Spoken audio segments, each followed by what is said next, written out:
Tashidelek. I am Do Tulku, and I am here to answer some questions. These questions were sent to me by members of E-Vam Institute of Talik Tamgen Rinpoche. They are connected to the upcoming teachings of ways of Bodhisattva. What is the way of the Bodhisattva? So, the way of the Bodhisattva is someone who wishes to attain full awakening, who is not satisfied with this world, with themselves, and wants to be better,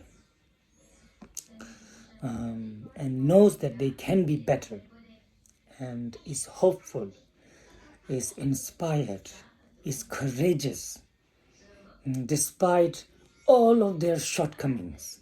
They may be full of anger, they may be full of afflictions and addictions and all kinds of downfalls that we can think of. Yet they have this courage and belief that they can overcome all of this and gain full awakening and become exactly like Siddhartha Gautama, Shakyamuni Buddha. So that's the Bodhisattva. And so the way of the Bodhisattva is the path of the Bodhisattva, and there's something so precious, something, even if you're not a Buddhist per se, you can learn so much about your mind, about courage, generosity, and discipline, and patience, and wisdom, most importantly, from this kind of text. So this text was composed by Shantideva, and it is called The Way of the Bodhisattva. Why do we study texts and not just meditate? So this is basically saying, why do we need to understand the theory, the philosophy, and not just do the actual thing? Now, in some instances in our lives, it may be possible, like boiling an egg. When you boil an egg, you may not need to know how does the water boil, at what temperature, and how does how is the egg getting cooked, and and so on. The chemistry of it, the physics behind it. But meditation is something very different. It's something that we have never done before, and it is basically us trying to tame our mind, and not just tame our mind, but to transform our mind to the wisdom of the Buddha. And so without hearing and contemplation, and yes, studying text is exactly that. We are hearing and we are contemplating. Without that, it's just like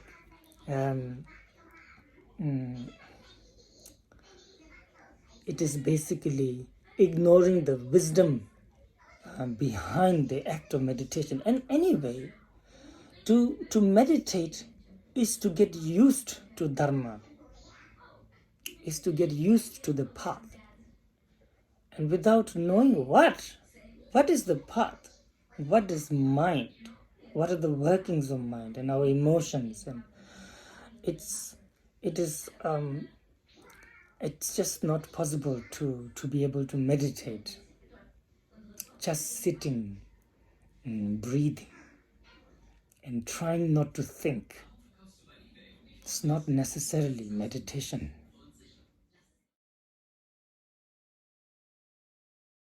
The Way of the Bodhisattva was written around the 8th century.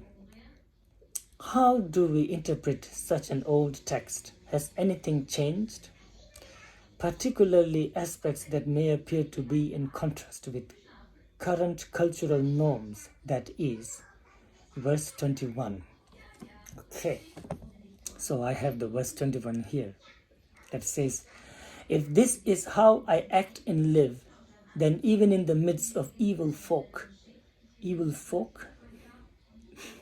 or even with fair women, all is well. My steady keeping of the vows will not decline.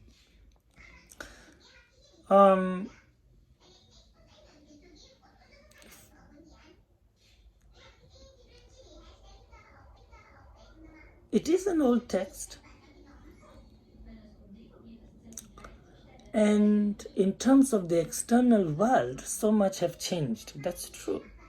Since the invention of so many things in our own lifetimes, the appearance of cell phones and appearance of internet, have changed just everything, every aspect of our life. So obviously a lot has changed. It's not that the world has not changed. But the way of the Bodhisattva is not really trying to fix the world. It's trying to fix, if we use the term fix, it's trying to fix our mind. It's trying to transform our mind. And that is the same. 8th century, 1st century,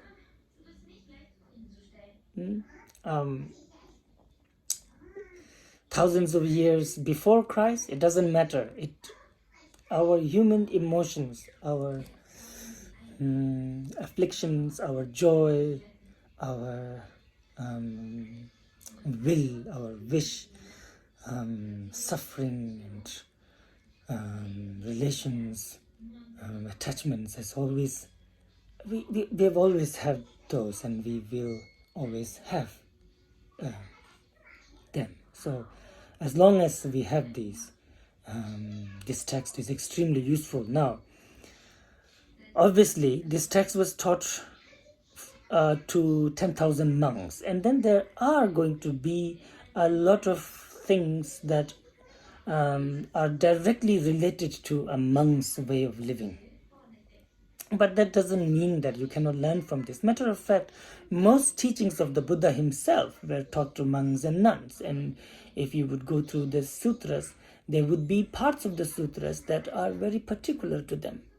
But we obviously do not discard the entire sutras, because parts of the sutras are more relevant to them. And anyway, yeah, like I said, as long as you have a mind, as long as you have desire, anger, impatience, as long as you procrastinate, as long as you do not have confidence, uninspired and so on, this text is always going to be useful, no doubt. Do I need to study the previous chapters before studying Vigilant Introspection? What have I missed? So Vigilant Introspection is the name of the 5th chapter that we are going to study. Not really, no. Actually, even to study one stanza of this text, you do not really need to have had studied the previous chapters and stanzas at all. Of course, if you can, you should study the previous chapters, because there is also a flow. That's the intention of the author, and so you get the complete context. There's no doubt about that. But if you are someone who's just going to jump into the 5th chapter, you're more than welcome, and I can guarantee you that this chapter will make a lot of sense to you. Now, obviously, you would have missed some things if you haven't studied the previous chapters. Like the first chapter is Shantideva just encouraging us to take the bodhicitta. And then the second chapter is the beginning of taking the bodhicitta, making offering and confessing, and then there are beautiful verses praising the bodhicitta, and also inspiring the practitioners to be diligent And then the third chapter itself, you have the actual taking of bodhicitta is in the third chapter. And so first three chapters is basically dedicated to us taking the bodhicitta. And then the fourth chapter, which is, I believe the translation is carefulness, payuba, is being careful now. Once you take the bodhicitta, wow, it's a wow. Now what do you do? How do you keep it? And so these are the things you would have missed. And obviously, if you can, you should study the previous chapters, or you can just read it through by yourself. It will not be the same as studying, but it will still do a lot of good. What is vigilant introspection? The next question. Well, vigilant introspection is basically being mindful, being careful, being aware. That's important. In this day and age, being aware is so important for us. We want to know, before consuming anything, we want to know where does it come from? Is it ethical? Is it has it caused a lot of trouble? Is it going to be healthy, unhealthy? So it's really perfect moment in human history to be studying this chapter, to be honest. It's the time of information, it's the time of knowledge and awareness. So vigilant introspection is exactly that. Whereas it is more inward looking. You are on the path. And so since you're on the path, you have to be aware. Where am I on the path? Am I moving forward on the path? Am I doing something that is against the path? And so on. So vigilant introspection helps with all that, and you will find out once you will go into this chapter.